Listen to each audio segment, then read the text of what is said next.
meninas e meninos, tudo bem? Como eu falei, hoje vou dar continuidade à minha aula e hoje vai ser Shakespeare, tá? O maior escritor da língua inglesa, autor de comédias, tragédias, um dramaturgo que ultrapassou os séculos. Bom, primeiro eu vou dizer o que é dramaturgo.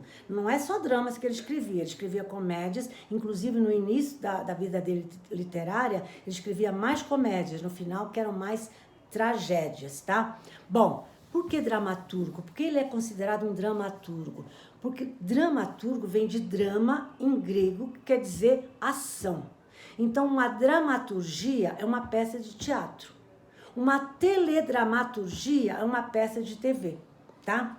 Bom, ele, Shakespeare, assim como Camões, em Portugal, com seus Lusíadas, Dante Alighieri, na Itália, com a sua Divina Comédia, Dom Quixote de La Mancha, de Miguel de Cervantes, na Espanha, são autores que ultrapassam os séculos, são eternos. Então, Shakespeare é eterno, tá? Ainda hoje é super encenado no mundo inteiro, as suas peças são lidas e encenadas em todos os teatros do mundo, tá? Bom, ele era chamado de Bardo de Avon, ou o Bardo. Por que Bardo de Avon ou Bardo? Bardo, gente, Bardo era um poeta que transmitia oralmente histórias, lendas, poemas, com alaúde, tocando. Isso aí, segundo o nosso dicionário, eram os celtas, já começou com os celtas, antes dos romanos. Então, um bardo era aquele que transmitia oralmente histórias, lendas, poemas, ao som de um alaúde, que é um instrumento bem antigo. Mais tarde, quando chegou na Idade Média, deixou de ser chamado de bardo para ser chamado de trovador ou menestrel, que era a mesma coisa, era um poeta que contava histórias, lendas, poemas pela oralidade, tá? Bom, o Shakespeare, então, era considerado bardo, o bardo de Avon. Por que o bardo de Avon? Porque onde ele nasceu tinha um rio chamado Avon, né? E numa cidadezinha pequena, a 170 quilômetros de Londres, tá? Bom, quem era Shakespeare? O pai dele era bem sucedido, era um luveiro, fazia luvas, e era também no negócio de lãs, muito importante. E chegou também a ser subprefeito, então também estava metido na política. A mãe era filha de um grande proprietário de terras, então era uma família estruturada e rica. Só que quando ele tinha 15 para 16 anos, o pai entrou na falência. Ele teve que parar de estudar e teve que trabalhar para ajudar a família. Dizem que os primeiros trabalhos do Shakespeare, segundo um biógrafo, ele chegou até a abater carneiros e esquartejar bois, tá? Bom, mas quando ele tinha 18 anos, acho que ele cansou de abater carneiros e esquartejar bois, com 18 anos ele casou com uma mulher de 26, muito rica, em 1582, já grávida dele. Teve uma filha e depois teve gêmeos. Só que depois, ele 18 e ela 26. Só que era uma mulher rica. Mas, 4 anos depois do casamento, ele já tinha esses 3 filhos, ele sumiu. Ninguém sabe onde parou Shakespeare. 4 anos depois do casamento, em 1586 até 1592, 6 anos, ninguém tem nada de Shakespeare. Onde ele estava, o que ele fez, nada. Ele só vai aparecer, tá? Em 1592, tá? Por onde andou, muitas lendas, muitas histórias. Tem até uma lenda que diz assim, uma história que diz assim, ele fugiu porque ele abateu um veado numa caça em propriedade alheia, era proibido. Então ele fugiu para não ser preso. Isso é uma historinha, que deve ser mentira, mas tem um biógrafo que fala essa historinha. Bom, só sabemos o seguinte, 6 anos depois que ele desaparece, ele vai aparecer em Londres, trabalhando numa companhia de teatro. Então, o que se sabe? Que ele chegou em Londres, sem dinheiro, sem amigos e pobre. Então, ele foi trabalhar nessa companhia de teatro, em Londres.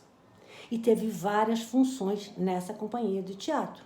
Como eu falei, chegou pobre, sem amigos, sem nada.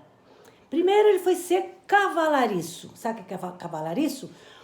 Quem ia assistir às peças ia em carruagens, entregava as carruagens para o cavalariço, para guardar os cavalos, para guardar as carruagens até terminar a peça. Então, a primeira ocupação dele foi cavalariço.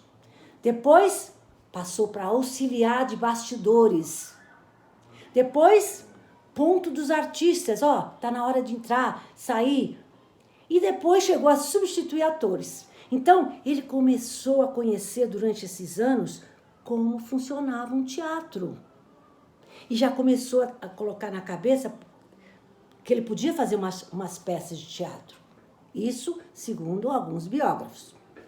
Na época, o teatro já era elisabetano, lembra da Elizabeth? Depois, era a era de ouro do teatro, que depois continuou com James I. Eu já contei sobre isso. Bom, e as obras do teatro naquela época eram impressas e vendidas. Se as pessoas gostassem da história, iam ver a encenação. Tá? Eram todas impressas e vendidas a parte escrita da peça. Tá. Bom, em 1592, quando ele surgiu na história, ele já era um ator bem-sucedido. Depois, naturalmente, é que ele contou como é que aconteceu antes, né? Em 1592, então, já era um ator bem-sucedido. Em 1595, começou a escrever grandes comédias. E, mais ou menos nesse ano, escreveu Romeu e Julieta.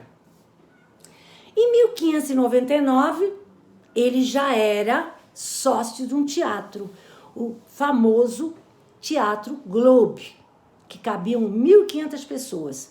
Foi fundado esse teatro em 1599 e ele tinha 12,5% das ações da sociedade, com os outros sócios, tá? 12,5% dos lucros eram dele, tá? Uma parte, naquela época, foi fundado em 1599 esse grande Teatro Globe, que era redondo, por isso que tem nome de Globe. Tinha o Hércules na frente e tal. Bom, ele não tinha cortinas, esse teatro. Quando morriam, durante a peça, entravam soldados, atores vestidos de soldados e tiravam os mortos, né, do palco arrastados, tá? Bom, os atores também naquela época eram só homens, mulheres não eram atrizes, não existia atriz. Tanto é que os jovens, os mais jovens, faziam a parte feminina, tinham a voz mais fina, faziam de mulher, mas eram só os homens que eram atores, tá? Não tinha mulheres no palco, tá? Esse Teatro Globe teve muito sucesso, mas ele de vez em quando tinha que parar por causa dos surtos epidêmicos de Londres. Vocês sabem, eu já falei isso em aula, que volta e meia em Londres tinha epidemias. Depois viram que era causada muito pelo rio Tâmisa, muita gente bebia água do rio Tâmisa. Depois que ele foi, né, arrumado, né, limpo. Mas então havia muitos surtos. Então, volta e meia, os teatros tinham que parar por causa dos surtos epidêmicos, tá? Bom, houve um grande incêndio, tá? Em 1603 e é só reconstruído em 1614, tá? Também havia muitos incêndios, já falei isso para vocês. Bom, o que eu vou falar hoje, que peça eu vou falar hoje de Hamlet, de Shakespeare? Aquela peça mais longa, é a mais estudada, a mais interpretada, a mais debatida ao longo dos séculos. E a mais longa, sabe por quê? A maioria das peças durava 2 horas, essa 4 horas. Qual o nome? Hamlet. Hamlet, o rei da Dinamarca, tá? Bom, essa peça foi escrita entre 1599, foi o ano que foi fundado o Teatro Globe, até 1601, tá? Ele escreveu ainda no reinado da Elizabeth I, lembra que ela vai morrer em 1603. Ele escreveu Hamlet, a história situada na Dinamarca, rei da Dinamarca. E essa peça é muito forte, é fonte de estudos até hoje, estudos freudianos, da psicanálise. É muito estudada essa peça e muito interpretada através dos séculos. Bom, voltando a Hamlet. Essa peça, tá? Muitos nobres foram assisti-la, tá? Porque ela aborda traição, vingança, corrupção, moralidade, tá? Então, por isso que ela é um poço de interpretações, tá? É um dos textos mais encenados do mundo. No início, os nobres iam assisti-la, tá? Então, olha como é que ela foi evoluindo através dos séculos. Ela foi escrita no início do século XVII, final do século XVI para XVII. Terminou de escrevê-la em 1601, tá? Começando o século XVII.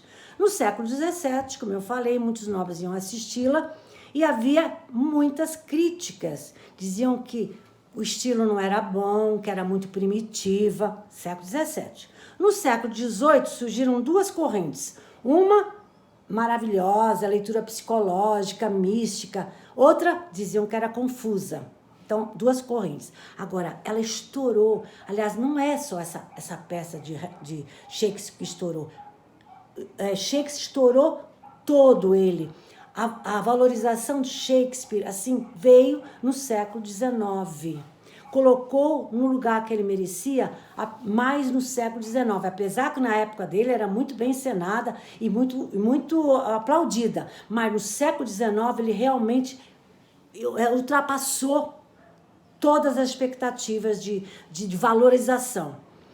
Século XIX, então, houve a valorização não só de Shakespeare, mas também de Hamlet. É uma das... Por que eu escolhi Hamlet? Porque ela é fonte de estudos da psicanálise sempre. Influenciou autores através dos séculos, até Machado de Assis. Quando ele escreveu Cartomante, ele repetiu uma frase que tirou de Shakespeare. A frase que vocês conhecem. Há mais coisas entre o céu e a terra do que supõe nossa vã filosofia. Machado de Assis escreveu na sua obra Cartomante essa frase de Shakespeare, tá? Mas vamos ver Hamlet. Hamlet, uma tragédia escrita 1599 a 1601. Quem era Hamlet? Hamlet era rei da Dinamarca e assassinado por seu irmão Cláudio, que depois de envenená-lo, acaba casando com a cunhada Gertrudes, a rainha, tá? E vira rei. Então, o Cláudio mata o irmão, o rei Hamlet, casa com a rainha e viram os reis da Dinamarca. O filho, o príncipe, também tem o nome do pai, Hamlet, tá? E ele tem um grande amigo chamado Horácio. Ele fica muito mal com a morte do pai, sabe? Será que ele foi morto? Será que não foi? Bom, o seu amigo Horácio eram inseparáveis e um dia ele falou: o fantasma do teu pai está aparecendo no castelo. Você tem que ouvi-lo, ele quer falar com você. O Hamlet, o filho, o príncipe, foi com um amigo e tem um encontro com o fantasma do pai. E o pai, o Hamlet, que tinha sido assassinado pelo irmão Cláudio, conta tudo como ele foi assassinado, todos os pormenores, e pede para o filho se vingar dele. Me vinga a minha morte. Aí saiu dali, ele ficou naquela dúvida, não é dúvida, mas ficou assim balançado. Como é que eu vou provar que ele matou meu pai? Aí começou a se fingir de louco, começou a ficar esquisito. A mãe, a Gertrudes, e o padrasto, o Cláudio, que matou o pai, enviam dois amigos para ficar sempre na cola dele para ver o que estava acontecendo, que ele estava esquisito e parece que enlouquecendo, tá? Mas esses dois amigos eram amigos, entre aspas, estavam do lado da rainha e do rei, tá? Bom, aí ele ficou naquela angústia: como é que eu vou provar que meu tio matou meu pai? Pela voz de um fantasma, tá? Ficou com aquela dúvida. Até que apareceu no castelo uma companhia de teatro. Então ele tem uma ideia. Ele combinou com os atores dessa companhia, fez uma peça em que apresenta a morte, é representado no palco a morte do pai, exatamente como ele contou para ele, como o fantasma dele contou para ele como tinha acontecido. E todo mundo foi assistir e ele ficou de olho no tio para ver qual era a reação dele. Se ele tivesse uma reação diferente, é porque ele realmente matou o pai. Ele estava de olho no tio, tá? A peça foi, quando chegou na hora do assassinato do Hamlet, o Cláudio deu um surto nele, levantou e deixou a sala. Aí o Hamlet, o príncipe, falou, meu pai, o fantasma falou a verdade. Ele matou meu pai. Então, porque ele não aguentou ver a verdade ali na peça. Ele levanta, vai atrás dele para matar o tio. Só que quando ele vai matar o tio, ele está rezando na frente de uma imagem.